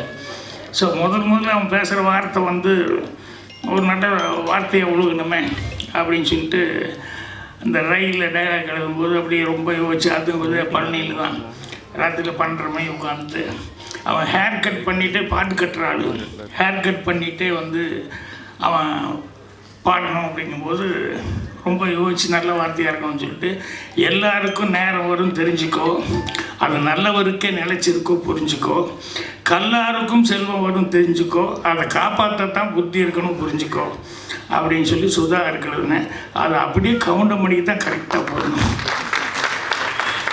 நல்லவராகவும் இருந்திருக்காரு, வல்லவராகவும் இருந்திருக்காரு. அதே மாதிரி கிடைச்ச ஒரு சந்தர்ப்பத்தை எப்படி காப்பாற்றிக்கணும் அப்படிங்கிறதுக்கு பாருங்க, அதில் பயங்கர கண்ணு கருத்துமாக இருப்பார். நான் இப்போ கூட சொக்கத்தங்க டைமில் கூட ஷூட்டிங்கில் பார்த்தா இந்த செந்தில் இருக்கானே, செந்தில் வந்து அவனுக்கு நம்பியாரம் கூட நடிக்க ஒரு சான்ஸ் கிடச்சோடனே டெய்லியே ஒரு தடவை அழுதுருவான். ஷூட்டிங்கில் ஷாட்டுக்கு வரான்னு சொல்லி கூப்பிட்டா உடனே அழுதுருவான். நான் நம்பியாரம் கூட எல்லாம் நடிப்பேன் அப்படின்னு சொல்லிட்டு. ஆனால் சொக்கத்தங்க ஷூட்டிங் எப்போ பார்த்தோம்னா டெய்லி ஒரு பெட்ஷீட்டு இல்லைன்னா பெரிய போர்வை, அது சீட்டு கட்டு, இது கரெக்டாக எடுத்து வந்துடுவான். வந்து இறங்கும் போதே ஸ்பாட்டில் அவனுக்குன்னு ஒரு 3-4 பேர் வச்சுருப்பாங்க. எங்கே ஒரு ஓரமாக என் கண்ணில் கட்டினா இந்த திட்டுவேன் அப்படின்னு சொல்லிட்டு எங்கே ஒரு ஓரமாக போய் வந்துடணுமே அதில் உட்காந்துருவாங்க. நான் திட்டுவேன், என்னடா இப்படி பண்ணுறேன்னு, பழக்கமாகி போச்சுன்னு என்னென்ன பண்ணுறது அப்படிமா. ஆனால் கவுண்டமணி வந்து உட்கார்ந்ததுலேருந்து இன்றைக்கி என்ன சீனு, என்ன டைலாக்கு அப்படின்ட்டு, எப்பா அவர் எழுதுறது பழக்கம் இல்லை, இருந்தாலும் கேட்டுருங்கப்பா கொஞ்சம் முதல்ல இருந்தால் நானும் கொஞ்சம் அசை போட்டுருந்தா கரெக்டாக இருக்க மாட்டேன் அப்படின்னு. எனக்கு ஒரு பெரிய கெட்ட பழக்கம் என்னென்னா அந்த நேரத்தில் தான் சொல்லுவேன் ஷார்ட்டை வச்சுட்டு. இது சிவாச்சாரிட்டே நான் அனுபவப்பட்டு திட்டு வாங்கியிருக்கேன். கவுண்டமணி சொல்லி சரி விடு, அவருக்கு டைலாக் வராது, அந்த நேரத்தில் சொல்லும்போது பண்ணிக்கலாம் அப்படிமா. ஸோ அந்த கிடைக்கிற நேரத்தில் கூட அந்த டைலாக் எவ்வளோ தூரம் இம்ப்ரூவைஸ் பண்ண முடியுமோ, எந்த அளவுக்கு அதை வந்து நம்மளால் அதில் ஏதாவது புதுசாக ஏதாவது செய்ய முடியுமா அப்படின்னு சொல்லிட்டு அவ்வளவு கடுமையாக வந்து உழைச்சிக்கிட்டு இருந்தார். ஸோ அதனால் இன்றைக்கி வரைக்கும் இந்த கவுண்டமணி யுகம் அப்படின்னு நான் சொல்கிறது காரணம் என்னென்னா, அவர் வந்து எல்லாம் லைட்ஸ் இருக்கிறதுன்னு சொல்லுவாங்க இல்லையா சினிமாவில், அந்த லைப்பு அப்படிங்கிறது வந்து அவருக்கு ஆரம்பத்துலேருந்தே நாடகத்துலேருந்து சரி, அதுக்கப்புறம் நடிக்க வந்ததுலேருந்து சரி, இன்றைக்கு வரைக்கும் பார்த்தாலும் அதே இதில் தான் இருந்துட்டுப்பார். அதே மாதிரி அந்த ஸ்பாட்டில் வர்றதுங்கிறது இருக்குமில்ல, அது மாதிரி இப்போ டைரக்டர் சொல்லிட்டு போய் உட்காந்தாரு என்னென்னா, இந்த படம் நல்லா ஓடணும் அப்படின்னு சொல்லி நீங்கள் தான் இல்லைன்னா ஒன்றுமே வேண்டியதில்லை, எல்லாத்துக்கும் டிக்கெட் எடுத்து கொடுத்து டெய்லி பார்க்க சொன்னால் நல்லா ஓடும் அப்படின்னு சொல்லி கமெண்ட் பண்ணி அதுக்கு ஒரு கமெண்ட் அடிச்சிருக்காரு. ஸோ அந்தளவுக்கு அவர் கவுண்டமணி அவர்கள் நாங்கள்லாம் ஒரே ரூமில் இருந்தோம் அப்படிங்கிறது, இன்னும் சினிமாவில் இருந்துருக்கோம் அப்படிங்கிறது ரொம்ப ரொம்ப சந்தோஷமாக இருக்குது. அதனால் கண்டிப்பாக அவருடைய மரியாதைக்கு, அவருடைய சர்வீஸ்க்கு அவர் மேலே இன்னும் ஜனங்கிட்ட அந்த இது இருக்குது. அதனால் அதுக்காக இந்த படம் சிறப்பாக ஓடும். அப்புறம் இந்த படத்தில் ரவிராஜா ப்ரொடியூசர் வர முடியாமல் போயிடுச்சு. ஆனால் இணை தயாரிப்பாளர் லட்சுமி ராஜன் வந்திருக்காரு, நல்ல சிறந்த மனிதர். அவங்க வந்து கடுமையாக ஒத்துழைப்பு கொடுத்துருக்காங்க இந்த படத்துக்கு. இது எல்லாத்தையும் தாண்டி இந்த படம் இன்னும் கதிரேசனும் ரஞ்சித் அவர்கள் இந்த மாதிரி இவங்க எல்லாமே வந்து படம் வெளியே வரணும் அப்படிங்கிறதுக்கு எல்லாருமே இது பண்ணியிருக்காங்க. இதுக்கு எல்லாமே ஒரு சின்ன ஒரு என்ன சொல்லுவாங்க, அச்சாணின்னு சொல்லுவாங்களே சின்னதாக, அது மாதிரி புவனேஷ் இவன் தான் கடைசி நேரத்தில் இந்த படம் வெளியே வர்றதுக்கு ரொம்ப கஷ்டப்பட்டு எல்லாம் பண்ணிக்கிட்டு இருந்தான். அந்த புவனேஷ் அவர்களுக்கு வாயா நீ யாருன்னே தெரியாது, எப்போ அவர் சால்வு கொடுப்பான். எங்கள் ஏஜ்லேயே நிறைய டிகிரி வாங்கி நிறைய படிச்சிருக்காங்க. ஆனால் எந்த இது எடுத்துக்கிட்டாலும் அது பிரதிபலன் பார்க்காம அதில் கடுமையாக உழைக்கக்கூடிய ஒரு ஆள். ஸோ இந்த படத்தை இப்போ எனக்கு தெரிஞ்சு இந்த ஒரு 3-4 மாதமாக ஃபுல்லாக இதை பற்றியே கான்சன்ட்ரேஷனாக இருந்து ரொம்ப இந்த படம் வெளியே வர்றதில் வந்து ரொம்ப முயற்சி எடுத்துக்கிட்டாங்க. இவருக்கு நண்பர் சீமானே ரசிமன்றாள், அவரெல்லாம் வந்து இவருக்கு பெரிய பக்கபலமாக இருந்திருக்காங்க. ஸோ இவ்வளவு பேரும் வந்து அதான் சார் கதிரேசன் செந்தில் அதான் படத்துக்காக யாரெல்லாம் வந்து இந்த படத்தை வெளியே கொண்டு வரதுக்காக இது பண்ணாங்களோ உழைச்சவங்க எல்லாத்துக்கும் என்னுடைய மனமார்ந்த தெரிவிச்சுக்கிறேன். நான் சொன்ன மாதிரி இந்த படமே மீண்டும் ஒத்தையோட்டு முத்தையா அப்படிங்கிறது வந்து கவுண்டமணி அவர்களுடைய பிராண்டு.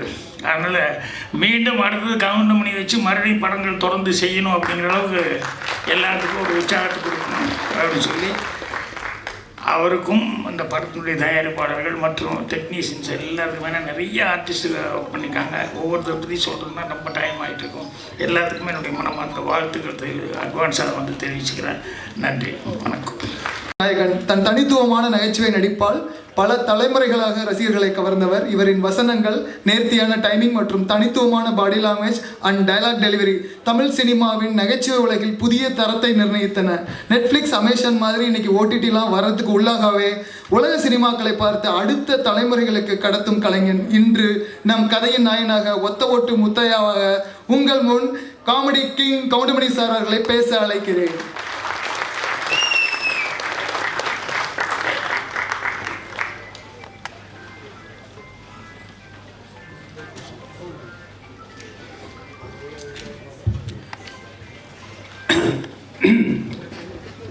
என்ன பேசுறதுன்னு தான் தெரியல. எல்லாரும் பேசிட்டாங்க, இனி நான் என்னத்தை பேசுறது? எல்லாம் ஒத்த ஓட்டு முத்தையா படத்தை பற்றி தான் பேசியிருக்காங்க. நான் அவ்வளோ நேரம் பேச வேண்டியது, டைமும் ஆகிடுச்சு. ஒரு அளவு நிம்மதியாக இந்த படத்தினுடைய தயாரிப்பாளர் ரவிராஜா அவர்கள் சிறந்த முறையிலே தயாரித்திருக்கிறார். ஒத்த ஓட்டு முத்தையா குடும்பத்தோடு பார்க்க வேண்டிய படம், பாருங்கள். அதற்கு இணை தயாரிப்பாளராக கோவை ராஜன் அவர்கள் உழைத்திருக்கிறார், அவருக்கும் ஒரு நன்றி. அடுத்தபடியாக 5 star distributor and producer Senthil அவர்களுக்கும் என்னுடைய மனமார்ந்த நன்றியை தெரிவித்துக் கொள்கிறேன். அடுத்தபடியாக டைரக்டர் பி. வாசு அவர்கள் உடைய படத்திலே சொன்னார், 24 படத்தில் நான் நடிச்சிருக்கேன்னா அத்தனை படமும் வெற்றி. அவருக்கும் என்னுடைய நன்றியை தெரிவித்துக் கொள்கிறேன். பாக்யராஜ் அவர்கள் என்னுடைய ரூம்மெண்ட், அவரை பற்றி நான் சொல்ல வேண்டியதில்லை, மிகப்பெரிய டைரக்டர். அவருக்கும் என்னுடைய நன்றியை தெரிவித்துக் கொள்கிறேன்.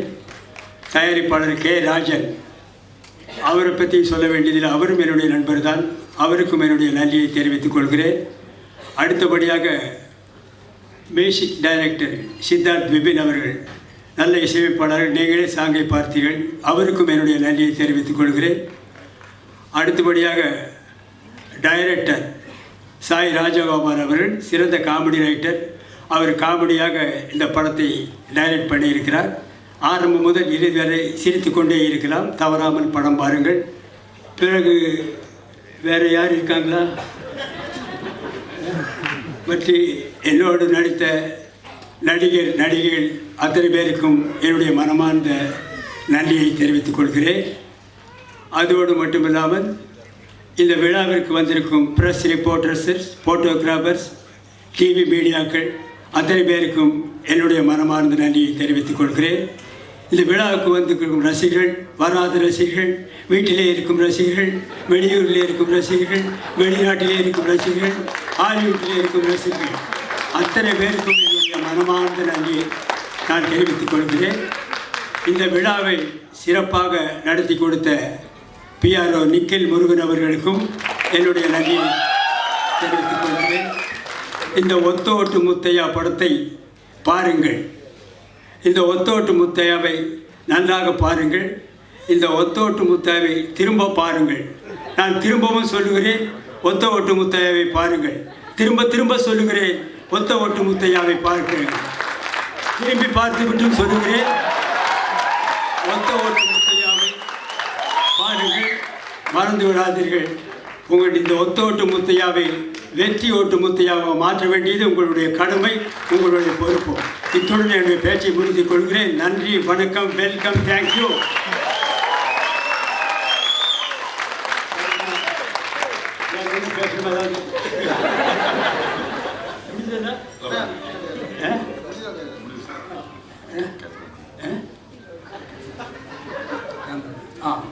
சாரி, பக்கத்திலே இருக்காரு, மறந்துட்டேன். கேமராமேன் காத்தவராஜன் அவர்கள் சிறந்த முறையில் எல்லாருக்கும் வெளிச்சமாக தெரிகிற மாதிரி படம் எடுத்திருக்காரு. அவருக்கும் ஒரு நன்றியை தெரிவித்துக் கொள்கிறேன். அப்புறம் ஆர்ட் டைரக்டர் மகேஷ் அவர்களுக்கும் நன்றியை சொல்கிறேன். அப்புறம் எடிட்டர்